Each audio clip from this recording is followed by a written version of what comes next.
Thank you, Madam President. Colleagues, I rise today as Vice Chair of the California Legislative Jewish Caucus to present SCR 29. Today is Yom HaShoah, which is Israel's Holocaust Remembrance Day, which is widely recognized by Jews and allies around the world. On Sunday, President Biden declared April 4th through 11th, quote, a week of observance of the Day of Remembrance of Victims of the Holocaust, and we're poised to declare today California's Holocaust Memorial Day. Due to COVID, it's been 2 years since the Jewish Caucus last observed Holocaust Remembrance Day in the Capitol. In 2019, we were blessed to have 10 Holocaust survivors sharing their stories here in Sacramento.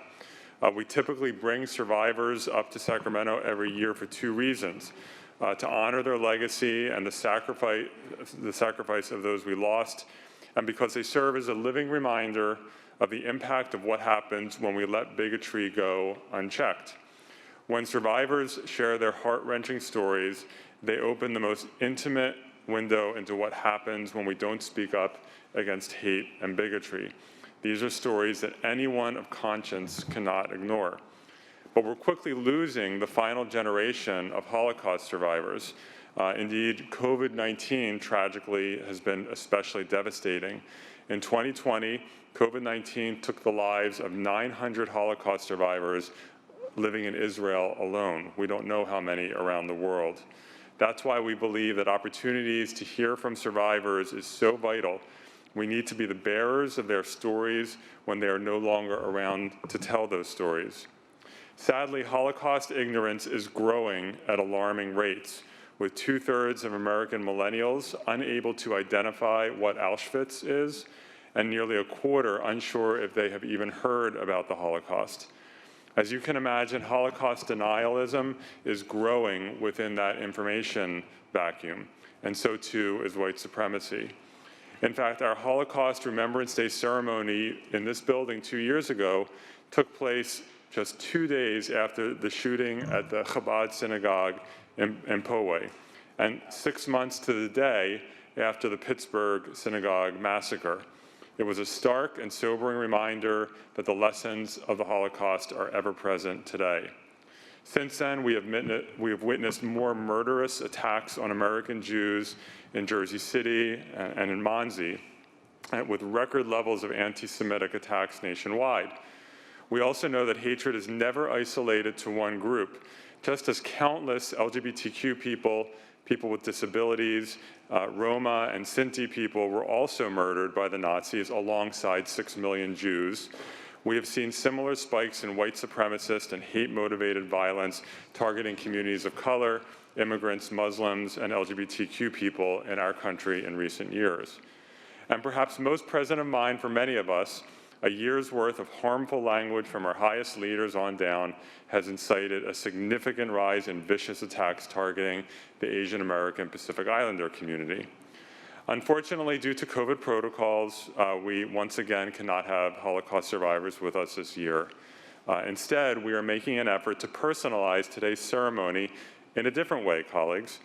We have provided each of you with a printed tweet from the official Auschwitz Memorial Twitter page, and if you're not following that page, you should, which helps to preserve the memory of the more than 1.1 million people who were exterminated in the Auschwitz-Birkenau camp.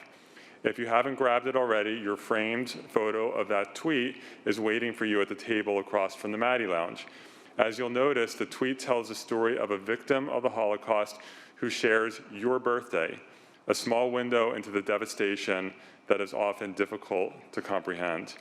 You can also grab a booklet from that table, which compiles all of the tweets representing each of our birthdays.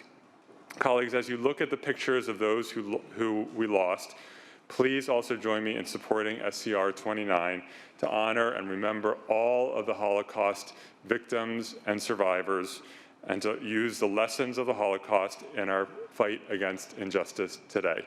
I respectfully ask for an aye vote. Thank you very much, Madam President. Colleagues, thank you for the really beautiful comments. The Holocaust is something that has scarred the Jewish community in a permanent way. When I think back to the fact that my family on both sides fled Eastern Europe and Russia in the early 20th century to escape violence. And had they not been able to flee and had American immigration policy not allowed them to enter, they would have probably been exterminated in the concentration camps, and I would not be here today. I think that is probably true of most of, or a large majority of the members of the Legislative Jewish Caucus. And so it just sort of makes it real in terms of what this did.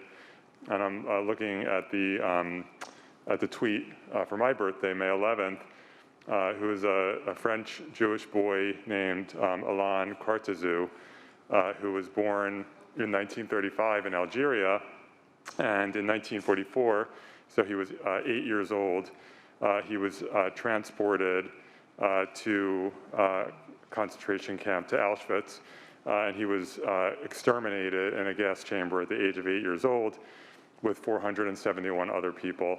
The horror of the Holocaust, it's as a senator from Los Angeles stated, it's almost too large and significant to get your head around.